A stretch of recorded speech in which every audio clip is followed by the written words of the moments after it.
सारी चूड़ियाँ। आपके पास क्या क्या है? चूड़ियाँ है, कैचे, फोन में सब कुछ है। आप जो ले सकती हो। ये चूड़ियाँ कितने की है? ये देखो, ये है 50 रुपए की। 2 हिस्से दे दो। तो मैं आपको देती हूँ।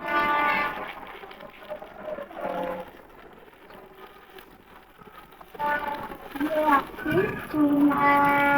कितने पैसे हुए? 100 रुपया। शुक्रिया।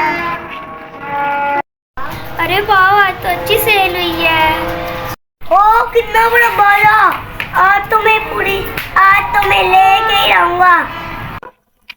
आप ही क्या कितने का पड़ रहा है? 500 का। मेरे पास तो पैसे नहीं है। जाओ पैसे लेके आओ, पहले खेल लेना। यार मैं कैसे बाजार लेके जाऊँ? ऐ दिया, मैं ये मास्क पहन के अब जाऊंगा। अब ये पहनने लगूं मास्क।